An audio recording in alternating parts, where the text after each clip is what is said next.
आज दिल्ली की सड़कों के अंदर राबिया की इज्जत लूट ली जाती है। डीएम ऑफिस में काम करने के बावजूद उनके रैपिस्ट को आज सजा नहीं मिलती।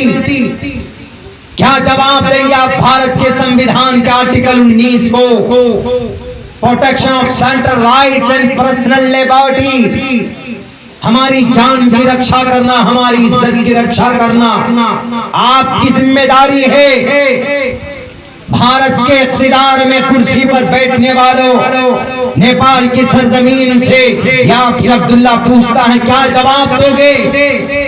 मोहम्मद रसूलुल्लाह ने बेटियों की रक्षा की थी, मोहम्मद रसूलुल्लाह ने औरतों को रक्षा, उन माओ को मकाम दिया था, बेटियां जिंदा दफन की जाती थी। आज भी क्रिश्चियनिटीज के अंदर, जुडाइज्म के अंदर, और चले जाएं आप इधर जापान और चीन के अंदर, कम्युनिज्म के अंदर आज भी बेटियों को नापाक समझते, औरत को गलत नजर से देखा जाता। लेकिन प्रॉफेट मोहम्मद सल्लल्लाहु अलैहि वसल्लम ने मकाम दिया आने के बाद। एक बात याद रखना, अगर तुम्हारे घर में तुम्हारी बेटी है तो तुम्हारी रहमत है। अगर बेटी तुम्हारी, औरत तुम्हारे घर में बहन की शक्ल में है तो तुम्हारी घर की इज्जत है। अगर बीवी की शक्ल में है तो लाइफ पार्टनर है, शरीक हयात है। और अगर माँ की शक्ल में है तो उसको मारना मत, उस माँ के कदम के नीचे जन्नत है। औरत को ये मकाम मोहम्मद रसूलुल्लाह ने दिया।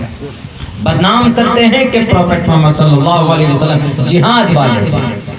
जिहाद का मतलब अबू जहल का मुकाबला करना, जिहाद का मतलब फिरौन का मुकाबला करना, जिहाद का मतलब टेररिज्म का मुकाबला करना, जिहाद का मतलब दहशतगर्दों का खात्मा करना, जिहाद का मतलब द एनिमी ऑफ ह्यूमैनिटीज का खात्मा करना, दुश्मनान इंसानियत का खात्मा करना।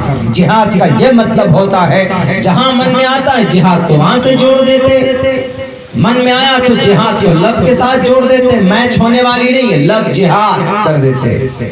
लव मीन्स मोहब्बत, भावना, प्यार। जिहाद मीन्स कोशिश करना।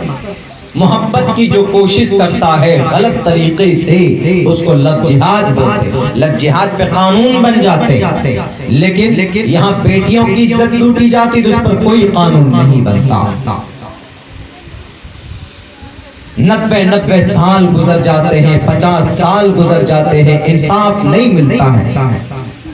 मर्डरर घूमते हैं।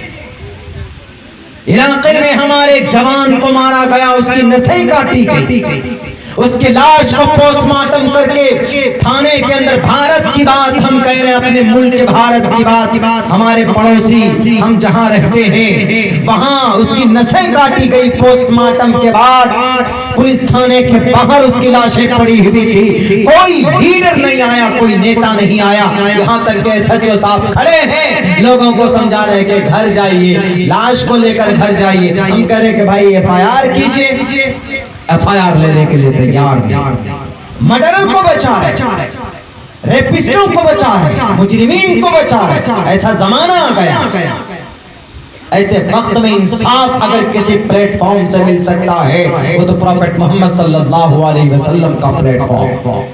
अगर कोई बेटी की इज्जत लूटे, अगर वो शादीशुदा है तो कोरे बरसाए जाएं, और अगर नौजवान है, अगर वो शादीशुदा नहीं, अनमैरिड है, तो पत्थर से मार मार कर उसको इस जमीन से उसका नामो निशान मिटाया जाए, ताकि किसी राबिया जैसी बेटी की इज्जत के ऊपर कोई हाथ न डाले।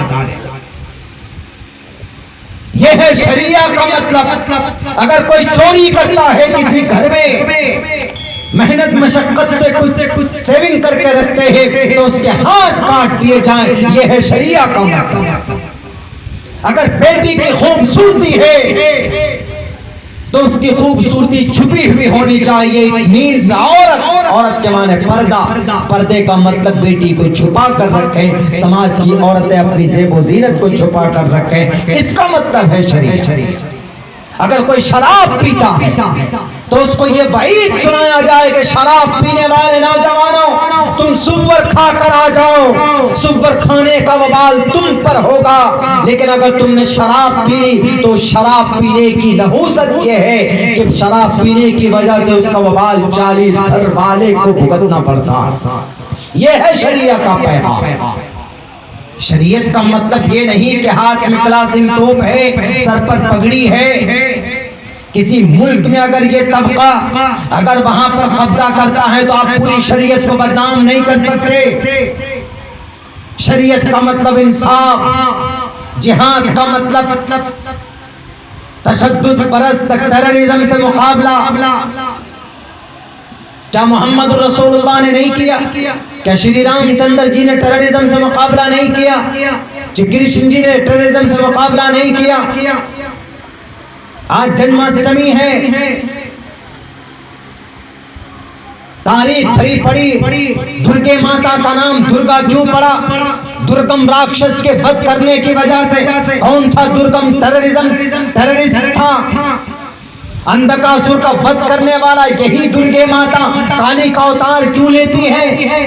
अंधकासुर, रावण का खात्मा होता है, कौरव पांडवों के बीच में जंग होती है। किस लिए होती? टेररिज्म के खात्मे के लिए, तशद्दुद परस्तों को इस धरती से मिटाने के लिए मोहम्मद रसूलुल्लाह आए थे। अल्लाह ने भेजा उनको ताकि जाओ लोगों के बीच में अमन का पैगाम पहुंचा। विरशोही भगवान धर्म से आयाते कुरूलम शरीरेने शमम नासम सर्वमन यद्धि गच्छति। धर्म को बदनाम करने वाले उठाओ इस श्लोक को, श्रीमद् भगवत गीता के अंदर मौजूद और आपकी किताब हमारे हिंदू भाइयों की मनुस्मृति के अंदर मौजूद। विरशो ही भगवान धर्मस्तस्य आयाते कुरूलम शरीरेने शमम नाशम सर्वमन यद्धि गच्छति। क्या आदमी ईश्वर के संविधान, ईश्वर के कानून के मुताबिक इंसानों को अपनी जिंदगी गुजारनी चाहिए, इसलिए कि इंसान फना हो जाएगा लेकिन अमल जो होगा उसका मरने के बाद भी जिंदा रहेगा। अल्लाह के नबी ने फरमाया इज़ा मातल इंसानु इनक़ता अन्हु अमलुहु इल्ला मिन सलासा इल्ला मिन सदक़तिन जारियतिन औ इल्मिन युंतफ़अु बिही औ वलदिन सालिहिन यदअू लहू।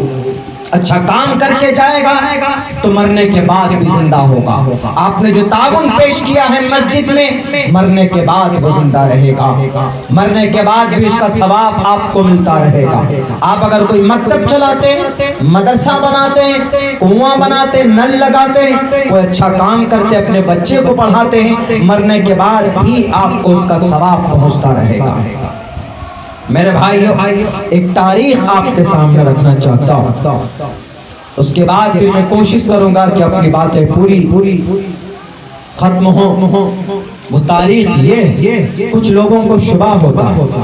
प्रोफेट मोहम्मद सल्लल्लाहु अलैहि वसल्लम गज़वात 22 या 23 गज़वात आपने लड़ी। गज़वात का मतलब वो जंग जिसमें मोहम्मद रसूलुल्लाह, वो सरिया, वो मुकाबला